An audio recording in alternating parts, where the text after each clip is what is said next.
अगर आपने थंबनेल देखकर इस वीडियो पर क्लिक किया है तो बिल्कुल आप सही जगह पर आए हैं और आप भी जानना चाह रहे हो कि नॉन क्रिमिनल सर्टिफिकेट बनाया किस तरह से जाता है या नॉन क्रिमिनल सर्टिफिकेट आपको बनवाना होगा, तो आप बिल्कुल सही जगह पर आए हैं। मैं आपको बताऊंगा किस तरह से आप अपना नॉन क्रिमिनल सर्टिफिकेट बना सकते हैं। अगर आप बिहार के स्टूडेंट है या बिहार के कोई भी आदमी देख रहे हैं इस वीडियो को तो जरूर देखिएगा शुरू से अंत तक। मैं इस वीडियो में आपको नॉन क्रिमिनल सर्टिफिकेट बनाने से लेकर डाउनलोड करने का पूरा प्रोसेस वीडियो में बताने वाला हूं, तो देखते रहिए वीडियो को लास्ट तक। मैं आपको बता दूं कि नॉन क्रिमिनल सर्टिफिकेट बनाने के लिए आपके पास क्या क्या डॉक्यूमेंट होनी चाहिए। तो डॉक्यूमेंट में आपको आधार कार्ड चाहिए, जातीय आवासीय और आय तीनों सर्टिफिकेट चाहिए। तो अगर आपके पास आधार कार्ड, जातीय, आवासीय, आय तीनों चारों है सर्टिफिकेट तो आप बिल्कुल आसानी से ये नॉन क्रिमिनल सर्टिफिकेट बना सकते हैं। तो चलिए हम जानते हैं किस तरह से नॉन क्रिमिनल सर्टिफिकेट अप्लाई किया जाता है। हेलो गाइस, मेरा नाम है राम कुमार शर्मा और आप देख रहे हैं यूट्यूबर राम जी।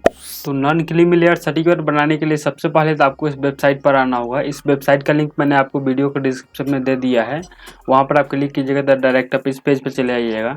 या आप अपने मोबाइल या कंप्यूटर में टाइप भी कर सकते हैं serviceonline.bihar.gov.in। तो आप इस वेबसाइट पर चले आइएगा। यहाँ पर आने के बाद लेफ्ट साइड में आपको एक ऑप्शन दिखाई दे रहा होगा लोक सेवाओं अधिकारी की सेवाएं। इसके नीचे एक ऑप्शन दिया हुआ है सामान्य प्रशासन विभाग, इस पर क्लिक करना है। उसके बाद यहाँ पर एक ऑप्शन दिया हुआ है नॉन क्रिमिनल प्रमाण पत्र निर्गमन बिहार सरकार के योजनार्थ। यानी कि नॉन क्रिमिनल आप दो तरह से बना सकते हैं। पहला है बिहार सरकार से बनवा सकते हैं और दूसरा है केंद्र सरकार से आप बनवा सकते हैं। लेकिन ज्यादातर यूज बिहार सरकार वाला ही होता है। केंद्र सरकार वाला जब आपसे मांगेगा कि केंद्र सरकार वाला ही नॉन क्रिमिनल चाहिए तब आप केंद्र सरकार का बना करके दीजिएगा। लेकिन ज्यादातर यूज स्टेट सरकार वाला ही होता है तो हम बिहार सरकार का बनवाते हैं। लेकिन दोनों नॉन क्रिमिनल बनाने का प्रोसेस सेम ही है। तो ज्यादातर यूज बिहार सरकार वाला होता है तो मैं आपको बिहार सरकार वाला बताता हूँ, इसलिए बिहार सरकार वाला पर क्लिक करेंगे। फिर उसके बाद आपके सामने तीन ऑप्शन खुल के आएगा। पहला अंचल स्तर, दूसरा अनुमंडल स्तर और तीसरा जिला स्तर। लेकिन ज्यादातर यूज अंचल स्तर पर का ही होता है। जब आपसे मांगेगा कि अनुमंडल स्तर तक का हमको नॉन क्रिमिनल चाहिए या जिला स्तर पर का हमको नॉन क्रिमिनल चाहिए तब आप अनुमंडल स्तर पर और जिला स्तर पर अप्लाई कीजिएगा। लेकिन ज्यादातर यूज अंचल स्तर पर ही होता है, इसलिए अंचल स्तर पर क्लिक करना है। उसके बाद आपके सामने एक फॉर्म खुलकर चल आएगा। इस फॉर्म को आपको भरना होगा स्टेप बाय स्टेप। तो चलिए हम स्टेप बाय स्टेप भरते हैं। सबसे पहले आपसे पूछ रहा है कि आपके पास पहले से कोई सर्टिफिकेट है जो आपने नॉन क्रिमिनल बनाया हुआ है। अगर होगा तो आपको यस पर क्लिक करना है, नहीं है तो नो पर क्लिक करना है। तो हम बिल्कुल नए सिरे से बना रहे हैं इसलिए हम नो पर क्लिक करते हैं। उसके बाद जेंडर सेलेक्ट करना है, मेल का बना रहे हैं कि फीमेल का। उसके बाद यहाँ पर अभिवादन चूज करना है। अगर नाम से पहले मिस्टर लगाते हुईगा तो यहाँ पर मिस्टर पर चूज करना है। अगर नहीं लगाते हुईगा तो आपको कोई अभिवादन नहीं पर क्लिक करना है। उसके बाद यहाँ पर अप्लीकांट का नाम लिखना है, यानी कि जिसका भी नॉन क्रिमिनल सर्टिफिकेट बना रहे हैं उसका नाम यहाँ पर लिखना है इंग्लिश में। आपको जैसे आप यहाँ पर इंग्लिश में लिखते हैं ऑटोमेटिक इधर हिंदी में चला आता है। जैसे कि मैं आपको लिख कर दिखलाता हूँ, देख सकते हैं आप। मैंने जैसे कि यहाँ पर इंग्लिश में लिखा है ऑटोमेटिक यहाँ पर हिंदी में चला है। इसी तरह से यहाँ पर आपको डेट ऑफ बर्थ भरना है। डेट ऑफ बर्थ के लिए यहाँ पर क्लिक कीजिएगा, कैलेंडर आपके सामने खुलकर चला आएगा। यहाँ से आप डेट ऑफ बर्थ चूज कर लीजिएगा, जिसके लिए पहले ईयर चूज कीजिएगा। उसके बाद यहाँ पर आपको मंथ चूज करना है और यहाँ पर आपको डेट चूज कर लेना है। उसके बाद यहाँ पर आपको आधार कार्ड का नंबर डालना है। नंबर डालना जरूरी नहीं है, अगर आपको नहीं डालना होगा तो छोड़ भी सकते हैं, ये जरूरी नहीं है, तो मैं इसे छोड़ ही देता हूँ। उसके बाद यहाँ पर आपको आवासीय पता भरना है, रेसिडेंशियल एड्रेस, जिसके लिए पहले परमानेंट एड्रेस भरना है। तो परमानेंट एड्रेस में यहाँ पर स्टेट सेलेक्ट कीजिएगा, यहाँ पर बिहार होगा। उसके बाद यहाँ पर आपको जिला सेलेक्ट करना है। उसके बाद अनुमंडल सेलेक्ट करना है। उसके बाद यहाँ पर आपको ब्लॉक अपना चूज करना है। यहाँ पर अपने गाँव का नाम लिखना है और यहाँ पर वार्ड संख्या लिखना है। यहाँ पर थाना का नाम चूज करना है यहाँ पर। उसके बाद यहाँ पर अपने डाकघर का नाम लिखना है। यहाँ पर आपको होल्डिंग नंबर लिखना है। ये नंबर लिखना जरूरी नहीं है, छोड़ भी सकते हैं, मैं छोड़ ही देता हूँ। उसके बाद ये भी नंबर आपको नहीं लिखना है, सर्किल नंबर नहीं लिखना है। यहाँ पर आपको पिन कोड लिख देना है, जो पिन कोड आपका होगा वो यहाँ पर लिख दीजिएगा। उसके बाद यहाँ पर स्थानीय निकाय का प्रकार चूज करना है। आप ग्राम पंचायत में रहते हैं कि नगर निगम में कि नगर पंचायत में कि नगर परिषद में, जहाँ भी रहते हैं आप चूज कीजिएगा। मैं ग्राम पंचायत में रहता हूँ, ग्राम पंचायत पर क्लिक करूंगा। उसके बाद यहाँ पर आपको ग्राम पंचायत चूज करने के लिए कहेगा, यहाँ से चूज कर लीजिएगा। उसके बाद यहाँ पर आपको टेम्पोररी एड्रेस यानी कि अस्थायी पता पूछ रहा है आपसे। यहाँ पर अस्थायी पता पूछ रहा है और यहाँ पर परमानेंट एड्रेस पूछा है। परमानेंट एड्रेस का मतलब हुआ कि जहाँ पर आपका घर था, आपके पापा मम्मी जहाँ पर रहते थे, उसका परमानेंट एड्रेस उसका मतलब हो गया। लेकिन अस्थायी पता का मतलब हुआ जहाँ पर अभी आप रह रहे हैं, उसका मतलब होता है अस्थायी पता। तो एड्रेस यहाँ पर आपको भरना है। अगर आपका परमानेंट एड्रेस और अस्थायी पता दोनों सेम होगा तो आपको यहाँ पर टिक मार्क लगाना है। सारे कुछ ऊपर वाला ही यहाँ पर भरा जाएगा। लेकिन अगर आपको सेम नहीं होगा, अलग अलग होगा अस्थायी पता, तो आप यहाँ पर टिक मार्क नहीं लगाइएगा और फिर से इसको भरिएगा। मेरा सेम है इसलिए मैं यहाँ पर क्लिक करता हूँ। उसके बाद नीचे आना है, यहाँ पर आपको फिर से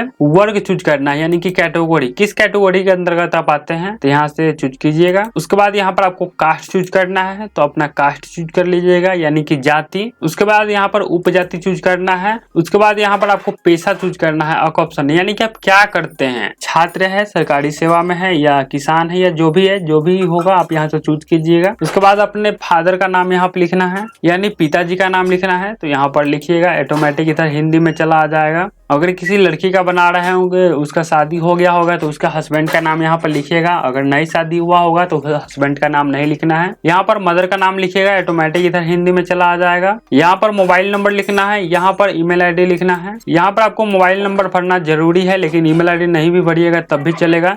लेकिन मोबाइल नंबर और ईमेल आईडी दोनों भर देते हैं तो काफी अच्छा रहता है, क्योंकि जब ये आपका सर्टिफिकेट बन जाएगा तो आपके ईमेल आईडी पर चला आता है, वहां से आप डायरेक्टली डाउनलोड कर सकते हैं।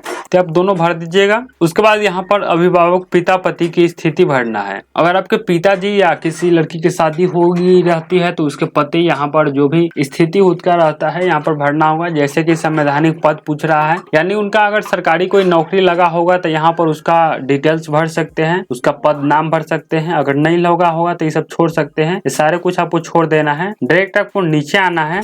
यहाँ पर भरना क्या है, यहाँ पर आपको आय भरना है। आय में आप नौकरी से आय क्या है, या व्यवसाय से आय, या कृषि से आय, या पेंशन से आय, जो भी आय आपका होगा यहाँ पर भर दीजिएगा। एक बात का आप ध्यान रखिएगा, ये भरते समय यहाँ पर आपको इनकम सर्टिफिकेट अपलोड करना पड़ता है, तो इनकम सर्टिफिकेट में जितना आय होगा उतना ही आय यहाँ पर भरिएगा। पिछली बार ऐसा ही हुआ था कि मैंने ऑनलाइन अप्लाई तो किया था, लेकिन वहां पर कुछ और आय लिखा हुआ था और यहाँ पर मैंने कुछ और आय लिख दिया था, जिसके कारण से रिजेक्ट मेरा हो गया था। तो आप इस तरह से नहीं कीजिएगा, वहां पर जितना आय लिखा हुआ आपकी इनकम सर्टिफिकेट में, यानी कि आय प्रमाण पत्र में, उतना ही आय आप यहाँ पर भी लिखिएगा। तो चलिए मैं देखता हूँ कितना आय लिखा हुआ है मेरे इनकम सर्टिफिकेट में। आप देख सकते हैं ये मेरा इनकम सर्टिफिकेट है, जिसमें यहाँ पर आय लिखा हुआ है 1,20,000 रुपया। तो 1,20,000 रुपया वहां पर लिखना पड़ेगा। तो चलिए हम यहाँ पर लिख देते हैं। तो आप देख सकते हैं मैंने यहाँ पर लिख दिया हुआ है। उसके बाद यहाँ पर आपसे पूछ रहा है क्या आप कर देते हैं, यानी कि इनकम टैक्स देते हैं, तो आपको यस पर क्लिक करना है। अगर देते होइएगा, नहीं देते होइएगा तो नो पर क्लिक करना है। उसके बाद यहाँ पर आपको ये सब कुछ नहीं भरना है, डायरेक्ट आगे बढ़ना है। उसके बाद यहाँ पर आपको कुछ कागज अटैचमेंट करना होगा, संलग्न करना होगा, जिसके लिए यहाँ पर आप देख सकते हैं जैसे कि है स्वयं शपथ पत्र, आवास प्रमाण पत्र, जाति प्रमाण पत्र, आय प्रमाण पत्र, और यहाँ पर कुछ दिया हुआ है बिहार सरकार द्वारा। तो यहाँ पर आप सारे कुछ अपलोड करिएगा या नहीं करिएगा, लेकिन ये आप 4 चीज अपलोड जरूर कर दीजिएगा। शपथ पत्र, आवास प्रमाण पत्र, जाति प्रमाण पत्र और आय प्रमाण पत्र। ये 5वां जो है नहीं अपलोड करिएगा, फिर भी काम आपका हो जाएगा, आपका सर्टिफिकेट बन जाएगा। तो चलिए हम ये चारों अपलोड करते हैं, जिसके लिए यहाँ पर टिक मार्क लगाएंगे। उसके बाद यहाँ पर नीचे जो यहाँ पर कैप्चा लिखा हुआ है, एक कैप्चा हम यहाँ पर भरेंगे। सारे कुछ भर देने के बाद यहाँ पर आपको प्रोसीड पर क्लिक करना है। जैसे ही आप प्रोसीड पर क्लिक करते हैं उसके बाद कुछ इस तरह से आता है, और यहाँ पर आपसे पूछता है कि सारे कुछ आपने जो भरा है क्या सही है। अगर सही रहता है तो आपको ओके पर क्लिक करना है। उसके बाद आपको फिर से देख लेना है क्या सही है क्या गलत है। अगर कुछ गलत रहता है तो फिर से आपको भर लेना है, लेकिन अगर आपको लगता है सारा कुछ सही है तो यहाँ पर आपको अटैच एनेक्जर पर क्लिक करना है। उसके बाद आपके सामने इस तरह का कुछ इंटरफेस खुल कर आएगा और यहाँ पर सारे कुछ डॉक्यूमेंट को अपलोड करना है। तो चलिए हम अपलोड करते हैं। सबसे पहले आपको स्वयं का शपथ पत्र पूछ रहा है, तो यहाँ पर आप कुछ भी डाल दीजिएगा। मैं आधार कार्ड डाल देता हूँ, फिर भी चलेगा। हालांकि एक बार इस तरह से मैंने आधार कार्ड डालकर बनाया था तो बन गया था, इसलिए मैं आपको रिकमेंड करूंगा कि आप आधार कार्ड डाल सकते हैं। जहां पर भी आधार कार्ड रखा होगा यहाँ से हम चूज करेंगे। फिर यहाँ पर रेसिडेंशियल सर्टिफिकेट अपलोड करेंगे, यानी कि निवास प्रमाण पत्र। आप याद रखिएगा कि 200 KB से कम होना चाहिए सारे डॉक्यूमेंट। चूज फाइल पर क्लिक कीजिएगा, जहां पर भी आपका डॉक्यूमेंट रखा होगा वहां से आप यहाँ से चूज कर लीजिएगा। इसी तरह से सारे डॉक्यूमेंट को अपलोड करते हैं। चलिए आप ये वाला जो है कि सिंचित जमीन का प्रतिशत जो है अपलोड नहीं कीजिएगा, फिर भी चलेगा, क्योंकि इसमें स्टार मार्क नहीं दिया हुआ है। जिस समय स्टार मार्क दिया हुआ है देख सकते हैं आप यहाँ पर स्टार मार्क लगा हुआ है। जिस समय स्टार मार्क लगा हुआ है वो सबको भरना जरूरी है, तो ये सब अपलोड कर दीजिएगा। लेकिन ये अपलोड नहीं कीजिएगा फिर भी चलेगा, इसलिए मैं इसको छोड़ देता हूँ। और यहाँ पर दस्तावेज में कुछ भी अपलोड कर देता हूँ, जैसे कि आधार कार्ड। तो मैं यहाँ पर आधार कार्ड अपलोड करता हूँ प्रूफ के तौर पर। तो मैंने सारे डॉक्यूमेंट अपलोड कर दिया। उसके बाद सेव एनेक्जर पर क्लिक करना है। उसके बाद आपके सामने कुछ इस तरह का चला आ जाएगा। आप देख लीजिएगा सारे कुछ को क्या गलत है क्या सही है। अगर सारे कुछ सही रहता है तो आपको सबमिट पर क्लिक करना है। उसके बाद आपके सामने फाइनल रिसीविंग चला आ जाएगा। इसको आप डाउनलोड करके रख लीजिएगा या प्रिंट करके रख लीजिएगा, फोटो खींच के रख लीजिएगा, ये आपको काम आएगा। यहाँ पर आपका आवेदन संख्या लिखा रहता है, इसे आप अपना स्टेटस भी चेक कर सकते हैं। आप यहाँ पर देख सकते हैं कि आपका डेट लिखा रहेगा कि कब तक आपका बन जाएगा। जैसे कि यहाँ पर लिखा हुआ है 21/7/2021, यानी कि 21 दिन के अंदर में ये आपका बन जाएगा। तो इसी तरह से आप अपना नॉन क्रीमी सर्टिफिकेट अप्लाई कर सकते हैं दोस्तों। चलिए मैं इसको डाउनलोड कर लेता हूँ। तो ये रहा नॉन क्रीमी सर्टिफिकेट अप्लाई करने का तरीका। अप्लाई करने के बाद आपको 21 दिन के अंदर बन जाता है। जब 21 दिन के बाद बन जाता है तो आप डाउनलोड किस तरह से अपना सर्टिफिकेट कर सकते हैं, चलिए मैं आपको बताता हूँ। तो सर्टिफिकेट डाउनलोड करने के लिए भी आपको इसी वेबसाइट पर आना होगा। इस वेबसाइट का लिंक आपको वीडियो के डिस्क्रिप्शन में मिल ही जाएगा। और उसके बाद यहाँ पर आने के बाद यहाँ पर एक ऑप्शन दिया हुआ है सर्टिफिकेट डाउनलोड करें, यहाँ पर आपको क्लिक करना है। यहाँ पर आपको एप्लीकेशन नंबर लिखना है और यहाँ पर नाम लिखना है। तो एप्लीकेशन नंबर क्या होता है मैं आपको दिखला देता हूँ। जब आपने अप्लाई किया हुआ तो फाइनल में आपको इस तरह का स्लिप मिला होगा। इसमें ये जो आवेदन संख्या लिखा हुआ है NCL CO वाला, यही आपका आवेदन संख्या है, यानी कि एप्लीकेशन नंबर है।